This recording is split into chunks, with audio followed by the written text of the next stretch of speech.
morning, Calvary. My name is Weston Bauer. I serve in the men's mentorship ministry, and my family and I have been going to Calvary for almost 16 years now. Today's word will be from John 6, 1 through 21. After this, Jesus went away to the other side of the Sea of Galilee, which is the Sea of Tiberias, and a large crowd was following him because they saw the signs that he was doing on the sick. Jesus went up on the mountain, and there he sat down with his disciples. Now the Passover, the feast of the Jews, was at hand. Lifting up his eyes then, and seeing that a large crowd was coming toward him, Jesus said to Philip, "Where are we to buy bread so that these people may eat?" He said this to test him, for he himself knew what he would do.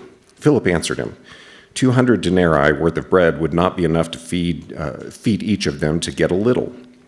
One of his disciples, Andrew, Simon Peter's brother, said to him, "There is a boy here who has 5 barley loaves and 2 fish, but what are they for so many?" Jesus said, "Have the people sit down." Now there was much grass in the place, so the men sat down, about 5,000 in number. Jesus then took the loaves, and when he had given thanks, he distributed them to those who were seated, so also the fish, as much as they wanted. And when they had eaten their fill, he told his disciples, "Gather up the leftover fragments, that nothing may be lost."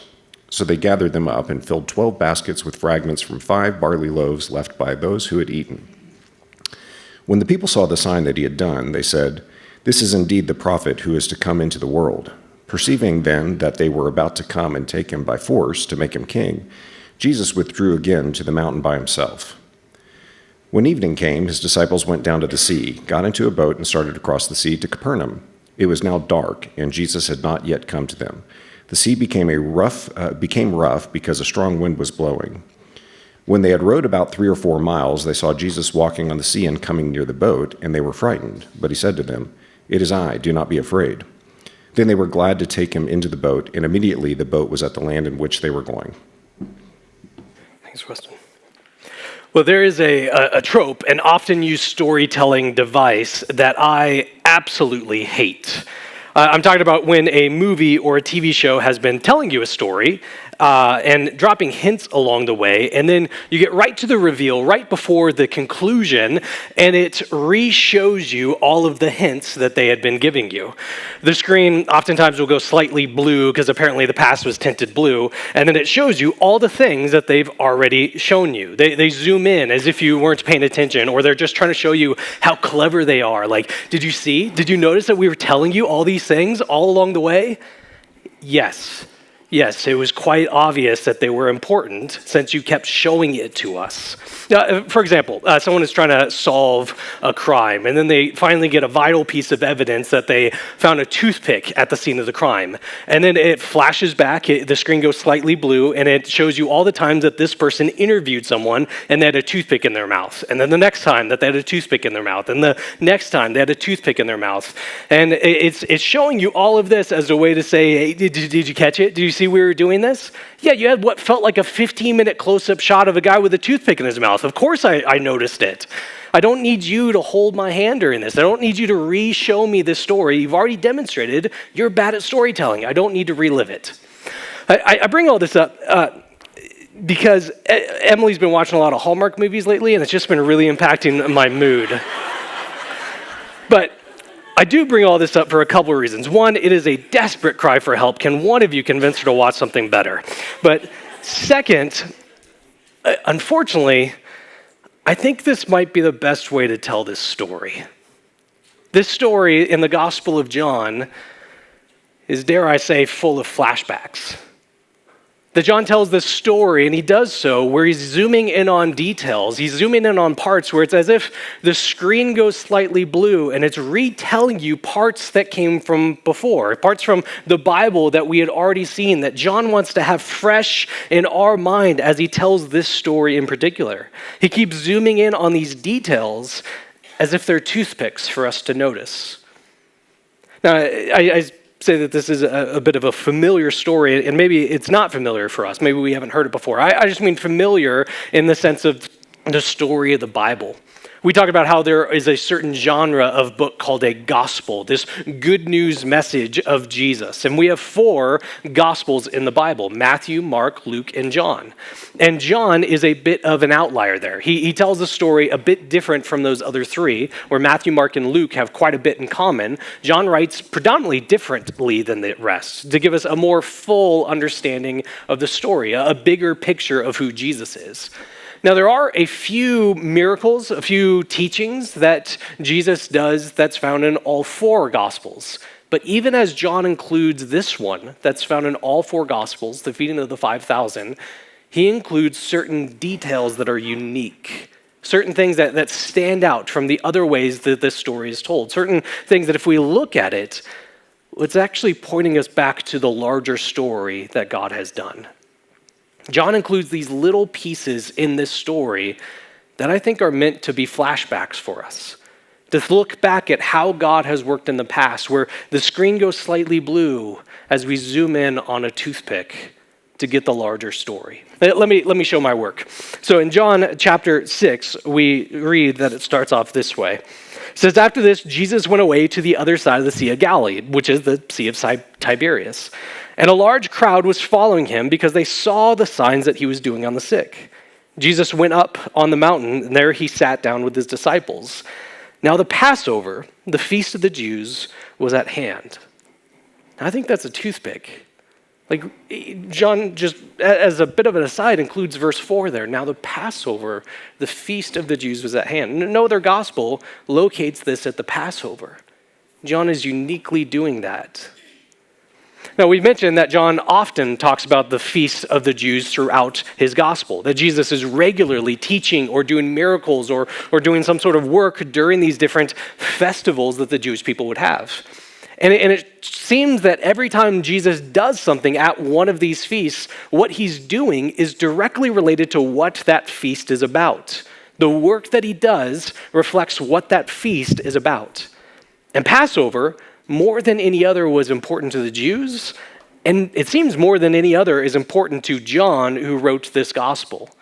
Passover shows up 3 different times throughout the Gospel of John.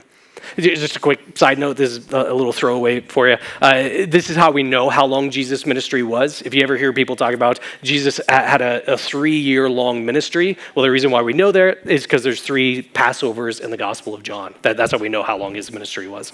But Passover shows up multiple times throughout this letter. And whenever Jesus does a work on the Passover, it always has one meaning. He continues to have one message every time he teaches during the Passover. We've already seen one in chapter 2. Jesus is at the temple, and he says, "Destroy this temple, and in 3 days I will raise it again." And we aren't left wondering, what does he mean by that? Because John, immediately takes away any of the tension. He says he's talking about his body, how he's going to lay down his life and be raised 3 days later. Passover is the setting for basically the whole second half of the Gospel of John. All of what's called the farewell discourse takes place around the Passover. So this is when Jesus gives things like the Lord's Supper, and he tells his disciples to keep this as a remembrance, to remind ourselves of his death. Whenever Jesus does a work at the Passover, he is always pointing to his upcoming death. We're going to see more of that next week, but it's helpful to keep that in mind as we read our passage today. Now we keep talking around Passover. I keep saying the word Passover, but what exactly is this feast? If John wants us to understand the feeding of the 5,000 took place during Passover, well, what is this Passover feast? Well, it all goes back to the book of Exodus, the second book of the Bible. And in that, we see a situation where God's people were enslaved in a foreign country. They were slaves in Egypt, unable to worship him, unable to be with him in the way that God called his people to be. And so God promises in this book to do a work that only he can do. He will deliver his people. He will rescue his people. And he does so in a way that proves his superiority over the Egyptian gods. He does so in a way that shows that he is the one and only true God. He does so in a way that shows mercy and grace to his people. He does so in a way that leaves no one around wondering, how did this happen? It is clearly by his hand and his hand alone. God has been calling for his people to be released by Pharaoh, the ruler of Egypt, and Pharaoh continues to say no. And then we finally get to the most horrifying and the last step that God uses to draw his people out, where he says, I will enter into Egypt and take the life of every firstborn son. But in any place where God holds people accountable for their actions, for their lack of belief in him, he always provides a way out. He says, if anyone were to take a lamb and sacrifice that instead and put the blood of that lamb over their doorway, God will pass over that house. He will extend mercy to that house. And it's this final act that leads Pharaoh to say, go. And God rescues, God delivers his people from Egypt. From this important act, God called for the Israelites to keep this as a feast, to regularly have this Passover meal to remind themselves of the work that God did in delivering them. This comes from Exodus chapter 12, verses 14 to 15. No one comments on it. Man, we're doing a flashback. I blue tint the slides just for this moment. No one acknowledged it. Just wasted. Anyways, to the Bible, Exodus 12, verses 14 through 15. God is speaking. It says, this day shall be for you a memorial day, and you shall keep it as a feast for the Lord throughout your generations as a statute forever. You shall keep it as a feast. 7 days you shall eat unleavened bread. On the first day you shall remove all leaven from your house. For if anyone eats what is leavened from the first day until the seventh, that person shall be cut off from Israel. So God gave this feast as a way to remember what it is that the Israelites went through in slavery and went through in being delivered out to them. And it's in that context that John, rather than any other gospel writer, says when Jesus fed the 5,000, the Passover was at hand. This should stick out in our mind. We should see the screen going blue. This should be like a toothpick that we zoom in on and say, this is going to be significant. This is going to help us understand what Jesus is doing in this miracle. It happened during Passover. Well, as we continue in the story, Jesus is in this place. He goes to this mountain area, and he is asking, when he looks up and sees this great crowd around him, how will they feed this crowd that has been assembled? And it says that he does this, he asks this question as a way to test them. I think there's a toothpick there. Jesus is off by a mountain in the desolate place, testing his people. Well, it sure sounds like after the Exodus, God rescued his people. They were going through the wilderness at the base of a mountain, and they were tested, and they failed. They did not trust in God. What will God's people do now? He asked where they will get food for this crowd, and Philip, who is there, said, man, even if we had half a year's wages, we could not possibly feed everyone who's gathered here. And that becomes all the more true when we look at the number of the crowd that's given to us. It says there are 5,000 men gathered around Jesus. Now, men is what would have been counted as a way to say how many households are there. They would count the head, the head of household, the man who's part of the house. But it's not telling us there's only 5,000. I mean, if everyone was married, does that mean there's 10,000 people in this crowd? They're married and have one kid. There are 15,000 people in this crowd. We don't know. We're just told this as a way to show it's a massive, massive crowd that's gathered around Jesus here. We pick up the story in John 6, verse 8. It says, one of his disciples, Andrew, Simon Peter's brother, said to him, there's a boy who has 5 barley loaves and 2 fish, but what are they for so many? They find this boy, which shows us it's not just men who's part of this crowd, and he has this small, very humble meal for himself. But what's given to us is the number that is here. That when you have 5,000 households represented, you only have 2 fish and 5 loaves. Not everyone's even going to get a snack. Makes me think of like that Mickey Mouse cartoon where they're impoverished and they're slicing bread and they slice it to where it's like transparent on the inside. That's how thin of a slice it is. It like gets blown away by the wind. Like we can't even feed anyone that much from 5 loaves and 2 fish. But it also tells us the quality of the food as well. That it specifically names them as 5 barley loaves.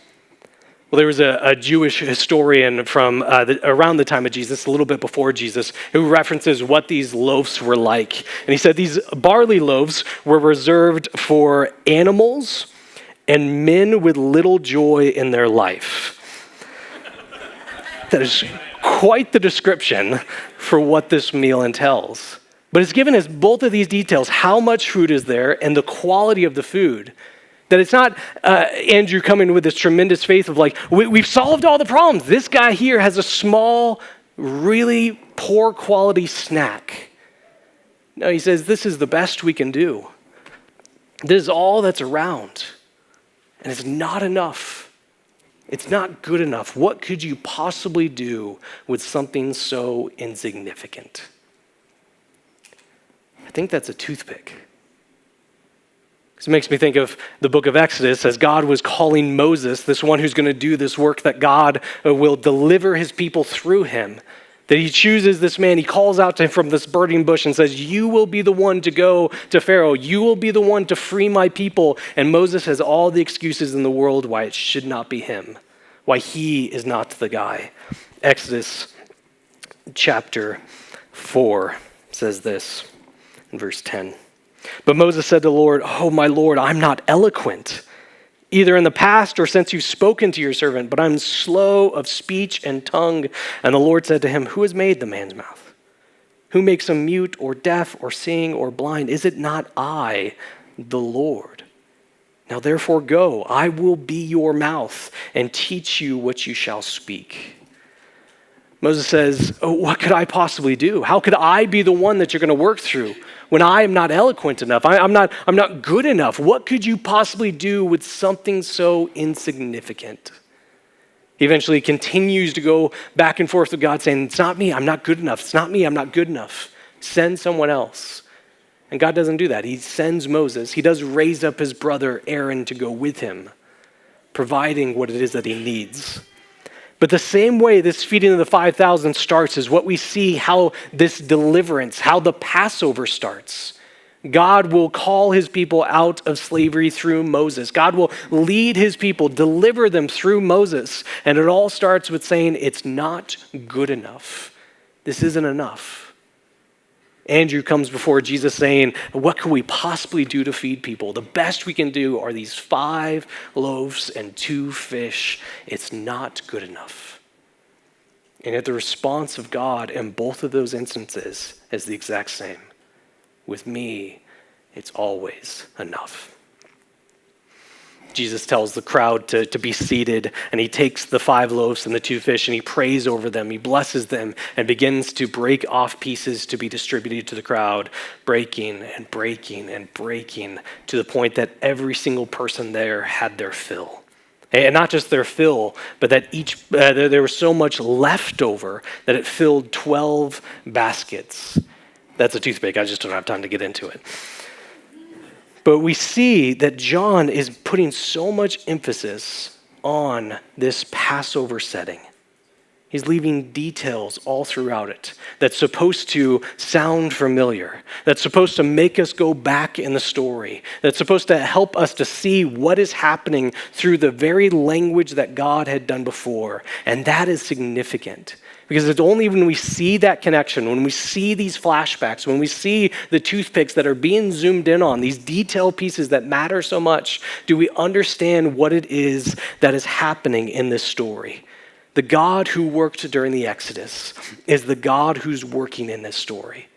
But again, John is writing this, not just to people who see this happen at the time, but John wants his readers to understand that very same thing. It's not just that God worked in the story of the Exodus. It's not just that God worked in feeding 5,000. That God who always had worked, who is working, will always work. The same God who delivered in the story of the Exodus delivers in this story and will deliver in your story as well. John wants to make a link between the fact that God has always been working, always been rescuing his people. He did so in the Passover, which we were supposed to take notice of. He's doing so here, which we are supposed to take notice of, so that we can know that God delivers still to this day. We miss that entirely if we don't see that connection John is making. if we don't go back to the Passover, have this flashback, we miss the emphasis that John is drawing out of it. Maybe we sit there saying, man, it's just one verse. He says that it's located at the Passover. This feels like it's reading far too much into the text. I don't think so. Because again, John isn't the most subtle in these things. He continues to draw this emphasis. And the way that he has been writing his gospel so far, it's really Moses-y, I guess I would say. All the way back in chapter 1, you have John the Baptist who's being interviewed, and they ask him this particular question: are you the prophet? Not a prophet, are you the prophet? One particular prophet. Well, that goes back to Deuteronomy, where after Moses dies, God says, I will raise up again a prophet like Moses. The expectation is that the prophet would someday come who would be like Moses. Still in chapter 1, we have Philip, who's mentioned in this story, talk to his brother and say, in Jesus, we have found the one Moses and the prophets wrote about. In John chapter 3, Jesus is talking to Nicodemus, and he references a story from the life of Moses as a way to tell what his upcoming death will be like. Right before this, in chapter 5, in fact, the very first, the verse right before we go into the feeding of the 5,000, Jesus himself says, Moses wrote about me. The way the story of the feeding of the 5,000 ends is this crowd see the power of Jesus and they try to seize him, make him king by force. Not because they know of what Jesus will do, they just see power. They just see authority, and they see, oh, this must be the prophet. Here is the new Moses. All throughout the story, there's been toothpicks. Time and time again, we've been hearing Moses, Moses, Moses, Moses, Moses, and now we get to the story that takes place during the Passover with all these other details that I just don't have time to get into, mostly because I don't know the significance of all of them. But all throughout this story, it sounds so much like the Exodus story. And the reason why I think John is doing this time and time again to build that expectation. God worked in the past. God worked in this story. We should expect to see God work in a similar way. Just as God delivered in the story of the Exodus, God delivers in this story.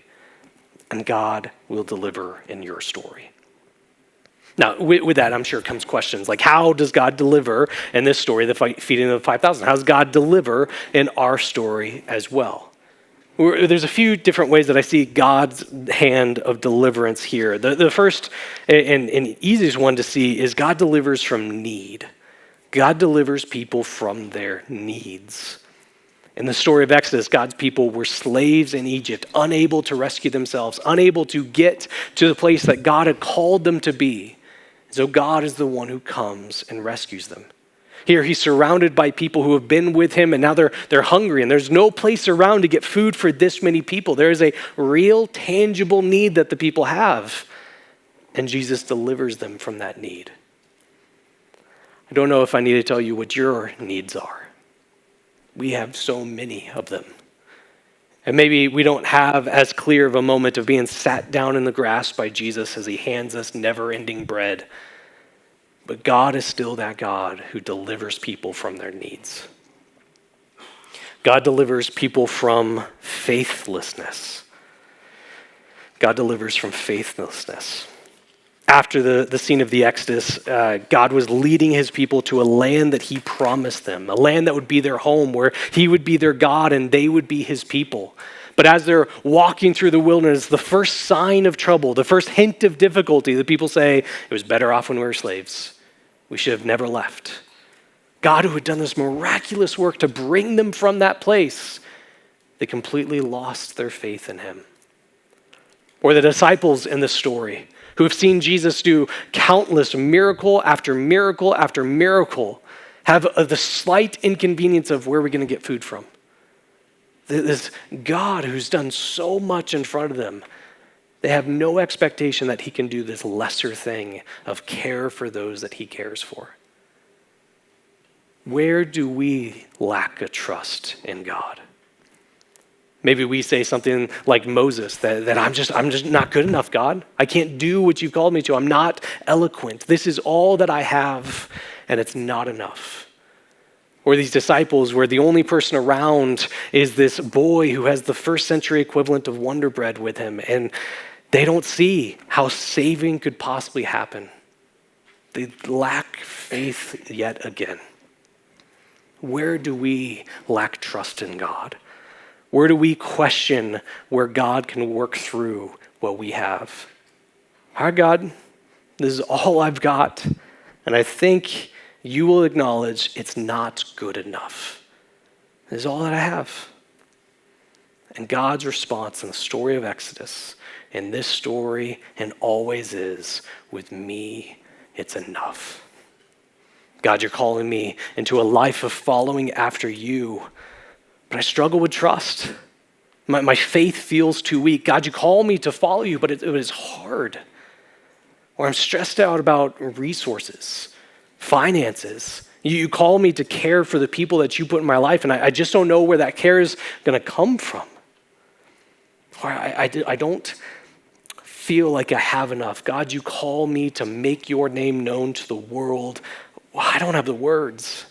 I don't have the ability. I don't have the confidence to do that. And we stand there holding the little bit that we have in our hands and saying it's not enough. It's not significant enough. It can't do anything.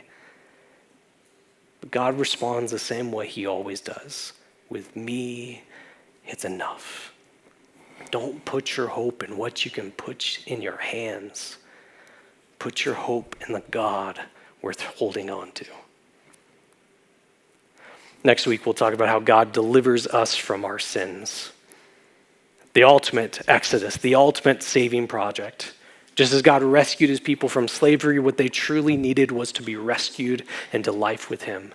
Just as people are gathered around Jesus, hungry, their greatest hunger is what is standing in front of them. God delivers his people from their sins. But there's one other place that I want us to focus on in the story. One other story of deliverance that we see here. God delivers his people from fear. In him, we have a God through which we can face no matter what life will throw at us because he is with us. In him, we have a God that we can navigate all of life's most difficult circumstances with because he is with us. In him, we have a God who's always has been working, like he did in the Exodus, like he did in John 6, so we can know he always will be working.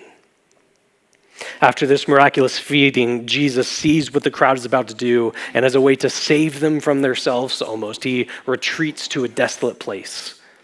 The disciples are sent ahead of him. They're crossing over the sea once more, and as they're doing so, they actually find themselves in a terrifyingly violent storm. It's to the point that the disciples look around and they have no more hope. They have no more reason to trust. They think this is it. This is the end for them. And then it just gets compounded all the more as they see what must be a ghost, someone dead because they're walking on water. It is the most frightening thing. Clearly, this is the end of their life. And yet all of that fear is driven out with a very simple exclamation from Jesus. John chapter 6, verse 20. But he, Jesus, said to them, "It is I. Do not be afraid." And their fear is gone. Now, you may have picked it up if you've been around Calvary for a little bit. I rarely reference the Greek. So the New Testament that we have, it was almost entirely written in Greek to begin with. And the reason why I never bring up the Greek behind it is because I want us to have high confidence in the English translations that are in front of us. We have a really good English translation through which God can speak through. There are some times where it might not be the best way of phrasing things, and this is one of those times that I'm a little bit dissatisfied with the English that we have. Now, it makes sense why they do it. They're trying to make it so it's understandable. Jesus is on the water. He calls out to them. He's identifying that it is him, and he is the reason why they aren't afraid anymore. Jesus being with them is what rescued them from fear. And so him saying, "It is I," that gets that idea across. There's only in Jesus being with them that they're no longer afraid. And yet we miss a little bit of meaning in how it's translated.